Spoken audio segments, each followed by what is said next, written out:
Hoje nós vamos conversar com Dirceu Borges, ele é o superintendente do Senar Goiás. Ele esteve na China e por lá vendo sobre segurança alimentar, sustentabilidade, maximização da produção, um cenário de recursos, limitados ou não. Como é que fica esse olhar para o futuro quando se trata de alimentação? Olá, Dirceu, boa tarde, tudo bem? Fabélia, boa tarde a todos que nos assistem. Muito prazer estar aqui novamente com vocês. Vamos começar falando assim, o que foi essa missão na China? Bom, Fabélia, a missão que nós participamos, a convite da Bayer, foi uma missão aí da I2X, proporcionada pela empresa Bayer, onde convidou vários produtores, principalmente aqueles campeões de produtividade, né, de soja, e também entidades como a ProSoja, federações, o Senar, para estar participando dessa missão. Então foram em torno de 30 pessoas, esse grupo, quando a gente voltou estava indo outro grupo também, na mesma proporção, para que a gente pudesse visualizar, né, o agro na China, essa importante parceiro comercial do Brasil.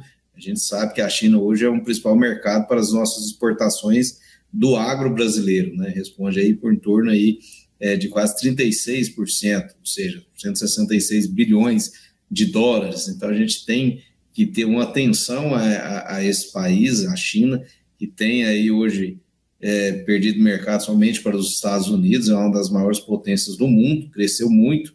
Então a gente precisa entender o que está acontecendo lá. Foi muito oportuna essa oportunidade aí, dessa missão que a Bayer nos proporcionou, onde lá a gente pôde conhecer um pouquinho na China, né? Claro que pelo tempo não deu para visitar todos os lugares, a China é um país muito grande, mas a gente foi principalmente ali nos grandes centros, né? Xangai, Pequim, visitamos algumas empresas, algumas propriedades rurais também, para que a gente pudesse entender como é que funciona a China, né? O agro principalmente da China.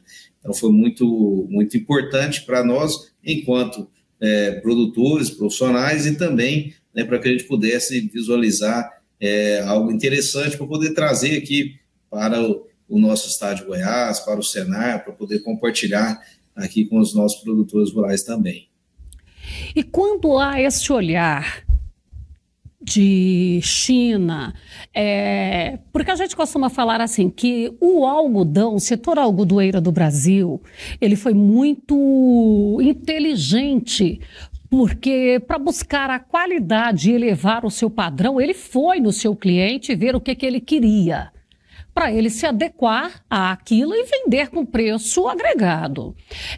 Foi possível também identificar o que a China quer, para nós produzirmos e entregarmos na qualidade e na exigência que ela quer? Olha, a China hoje é um grande produtor aí de soja e milho, né?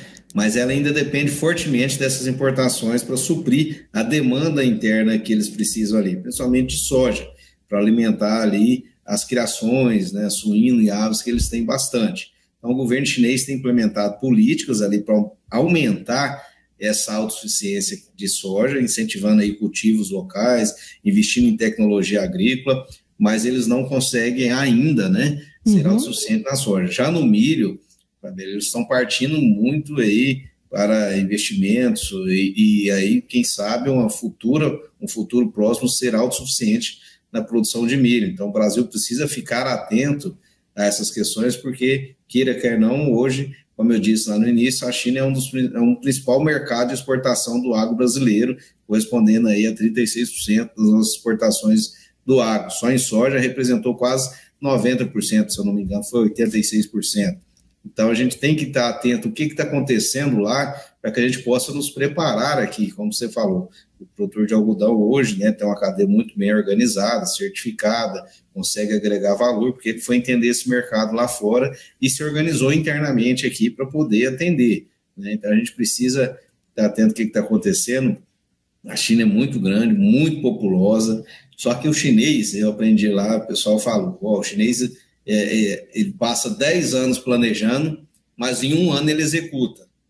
Então a gente viu que depois da pandemia, muita coisa mudou lá. Então, principalmente esses grandes centros que nós pudemos visitar ali, claro que o interior da China, a realidade é diferente, mas nesses grandes centros, muito bem organizado. Eu, particularmente, tinha uma outra visão da China. Eu volto com outra visão ali de um país bastante tecnológico, inovador, educado, seguro, tá, Fabíola? Muita segurança. Você podia andar ali na rua a qualquer hora, a qualquer momento, com o celular, com dinheiro no bolso, não tinha problema nenhum, porque é muito vigiado, né? Por exemplo, eles falam que lá são 3 câmeras para cada chinês. Então, realmente, você vê isso lá. Cada poste, assim, cada sinaleiro, todo lugar tem 5, 6, 10 câmeras vigiando. Então, é um sistema que, assim, funciona, né? Então, o trânsito, são rodovias largas, o paisagismo lá bastante interessante, muita árvore, muito verde, né? Eles falam lá, se uma árvore morrer aqui, no outro dia eles colocam uma do mesmo tamanho no mesmo lugar. Então, é interessante lá que isso foram pontos que nos chamaram a atenção. Claro que além das empresas que nós visitamos lá, nós pudemos visitar empresas de logística, né, de navio, que faz esse transporte do Brasil para a China de grãos. Foi interessante. Podemos visitar fazendas lá, principalmente de arroz, onde eles plantam bastante arroz. Então, nós somos numa fazenda lá, Inhuman Farm, onde praticamente não tem mão de obra humana, né? Os tratores, desde a plantadeira, colhedeira e pulverização, são autônomos, né? Então, eles têm lá essa fazenda, por exemplo, é uma cooperativa, né, de produtores com quase 2.000 hectares de arroz. Não se vê muitas propriedades grandes lá, são pequenas, mas essa, por ser uma cooperativa, né, faz esse aglomerado maior. Lá, esses tratores todos autônomos, né? Então, tem a tecnologia desenvolvida por eles, que eles ficam numa sala lá de situação, 2, 3 profissionais que controlam tudo isso aí, desde pulverizar, desde colher, plantar, com essas máquinas autônomas. Foi algo interessante que a gente pôde visualizar. A China é um país assim que é um grande parceiro, nós temos que entender esse mercado, estar atento, poder atender essas demandas e também ver o que eles estão fazendo lá para a gente nos preparar aqui. A gente, desse detalhe aí que você falou, ver o que está fazendo para nos prepararmos. A gente sabe que não é bom carregar todos os ovos na mesma cesta e a gente acaba tendo aqui uma insegurança em função de termos uma dependência tão grande da China. Porque quando a gente fala da dependência, não estamos falando só de tecnologias, nós estamos falando da compra, né? Vamos colocar aí, porque dentro desta comercialização de importação e exportação, a nomenclatura que se dá aí é de parceiro. Vamos colocar, ele é o nosso principal cliente, e se ele parar de comprar da gente ou ele reduzir bruscamente essa compra, nós vamos ter uma sobra aqui. Então o Brasil também com isso, com esse olhar, precisa buscar novos parceiros, novas possibilidades, não precisa? No meu ponto de vista, eu acredito que, como você colocou aí, ficar dependendo exclusivamente de um parceiro é complicado, porque a gente não sabe o dia de amanhã e a China, como eu disse, eles planejam, ficam um tempo planejando e executam muito rápido, né? Então, eles podem estar planejando algo aí, como eu disse, autossuficiência no milho, é algo que a gente pôde observar lá, que eles estão investindo bastante nisso. Na soja eu acho que não é possível ainda, né? Mas eu acho que eles não conseguem, ainda vão depender muito da nossa soja e tudo, mas eles estão investindo fora também, então não só são limitantes ali de clima, de terras cultiváveis, né? Então tudo isso impacta em aumentar suas produções ali, mas você vê que os chineses estão indo para outros países, né? Aí, outros países para poder, né, quem sabe aí produzir para serem autossuficientes. E China é business, né? Eles estão de olho, tanto é que eles não pegaram esse discurso da Europa aí, que fica com inúmeras exigências, né, e etc e tal, que a gente não precisa entrar em detalhes aqui, mas a gente vê um discurso aí da Europa diferente do da China. A China quer preço, a China quer o produto, eles precisam em grandes quantidades, né, que eles têm lá um mercado de aves, suínos também muito grande, que precisam ser alimentados. Eles consomem também muita soja, faz muitos alimentos na à base de alimentação soja. humana, né? Ele tem esse Alimentação hábito humana, ali, exatamente. essa cultura.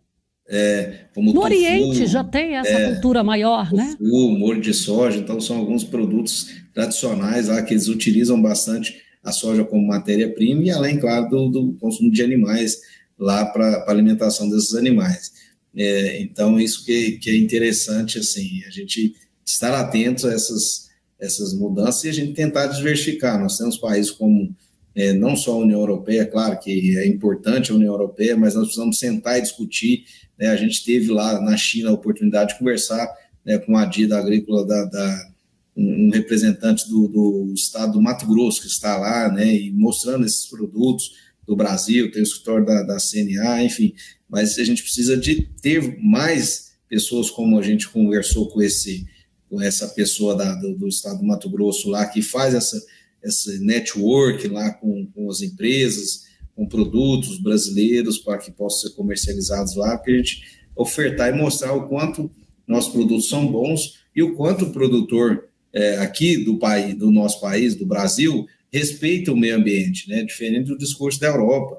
Nós somos um dos mais sustentáveis, que mais protegem, temos o Código Florestal atualizado e rígido, né? Temos as APPs, reservas legais, utilizamos 20% da nossa área só aqui no Cerrado, 80% preservado lá na Amazônia, enfim. Então, tem todos esses perhaps aí que precisam ser ditos, né? Precisam ter pessoas lá com bases, com argumentos que mostram os fatos que de fato acontecem aqui no dia a dia nosso, né? Então, essa é a importância da gente ter pessoas preparadas em locais estratégicos para que a gente possa também estar abrindo novos mercados e não ficar dependente só de um só, né? Como você colocou aí. Pois é, eu quero agradecer a sua participação conosco, as informações que você trouxe. Muito obrigada. E a gente fala em outros momentos. Obrigado, Fabíola, e estou sempre à disposição.